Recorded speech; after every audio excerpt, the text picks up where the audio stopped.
In part 1, I told you that the first 72 hours are a meat grinder. If you followed my lead, you disappeared into your industrial warehouse, secured your ghost reservoir, and stayed silent. While the world was screaming, you were a shadow. But now the silence of the first week has evolved. It's day 15, moving into day 45. The initial explosion of panic has settled into a haunting, rhythmic nightmare. And the question that's eating you alive is, where is my family? Most people die in week 1 because they run into the fire to find their loved ones. But real bravery is the agony of waiting. You didn't wait because you're a coward. You waited because a dead man can't save anyone. If you'd stepped onto the street on day 3, you would have been just another zombie in the crowd. You waited for the herd to thin out, for the lucky survivors to settle, and for the streets to reveal their new lethal patterns. In the next few minutes, I'm going to show you the brutal reality of the search phase.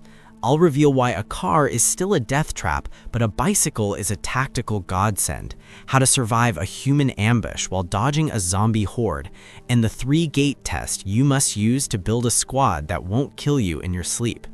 We're going to talk about securing food when the shelves are empty, how to mask your scent from predators without poisoning yourself, and how to spot a scavenger trap before you walk right into it.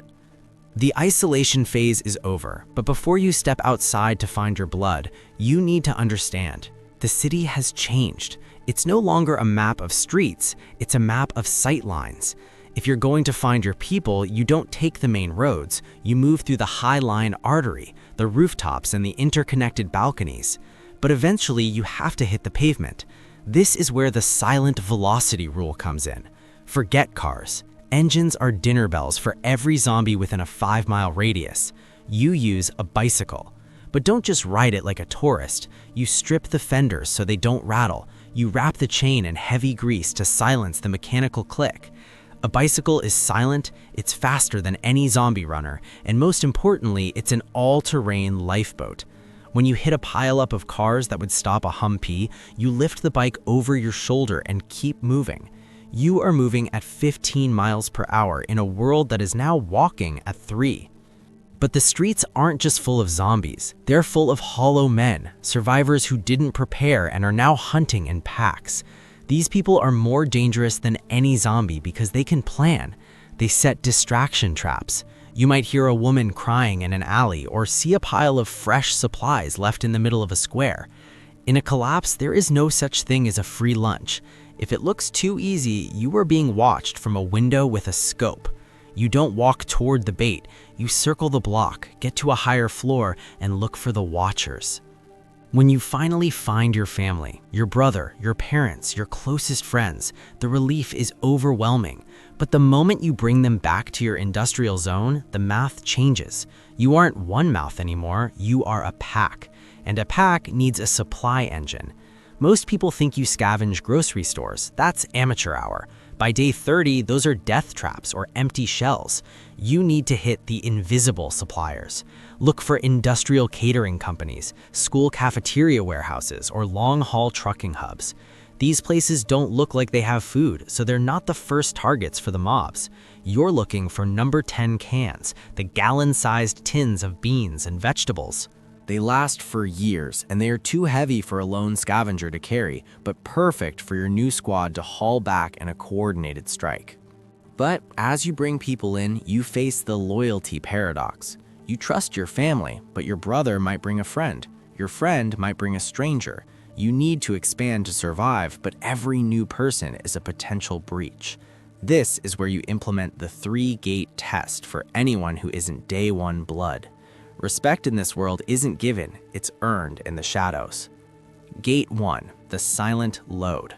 Give them a task that requires physical discipline and zero noise for 4 hours, like siphoning fuel or moving crates. If they clank their gear or attract a zombie because they can't shut up, they stay outside the inner walls. Gate 2, the resource sacrifice. Ask them to share a personal supply they've been hiding. If they lie about a hidden tin of food, they'll lie about a zombie bite later. Gate 3, the shadow watch. Have them stand watch on the roof, but you watch them from a hidden spot. Do they stay focused on the horizon or do they crack under the pressure of the silence? While you're vetting new blood, you must upgrade your industrial fortress. In part 1, I told you that the height of a warehouse is your edge. Now you make that edge lethal. You don't just lock the doors, you channel the threat. You create a maze entrance using heavy shipping pallets. If a zombie or raider gets through the first gate, they shouldn't find you. They should find a series of narrow, winding corridors that force them to move one by one. This turns a mob into a single file line that you can manage from the shadows above. And let's talk about scent management. A group of 10 humans smells like a buffet to a zombie. In part 1, I mentioned vanilla for your skin, but for a base, you need something more permanent. Don't pour bleach on the concrete. It evaporates and the fumes will destroy your own lungs in a closed warehouse. You need scent anchors. Use old motor oil or heavy-duty grease from the warehouse garage. These substances don't evaporate, they trap smells. Mix them with strong-smelling industrial fluids and soak heavy rags, then hang them around your external perimeter. To a zombie, your base won't smell like living skin.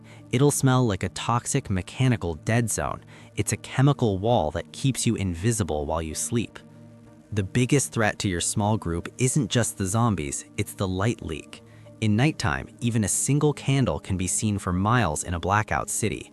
You need to light lock your living quarters. Use heavy rubber pond liners or thick industrial tarps to seal every window.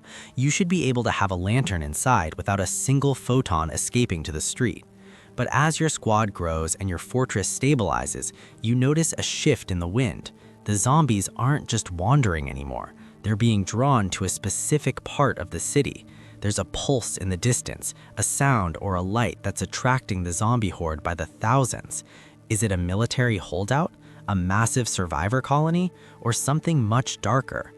In part 1, I told you that the silence is your friend, but someone out there is making a lot of noise, and that noise is pulling the world toward a single point. You've found your family, you've built your squad, and you've secured your food. You've moved from surviving to living, but the what if of the future is no longer about hunger, it's about territory. If this video hits 2,000 likes, I'll release part 3, The Siege of the High Rise, where I'll show you how to melt steel doors using a toaster and the science of horde diversion. The search is over. The war for your home has just begun. Stay quiet, stay fast. I'll see you at the rendezvous. Oh, and one last thing. While you're out there searching for your family, keep an eye on the zombie's hands. If you see one holding a tool or standing perfectly still, watching you from a distance without snarling, don't run. Because if they've started to remember, then no warehouse in the world is going to be enough. Part 3 is coming, whether you're ready or not.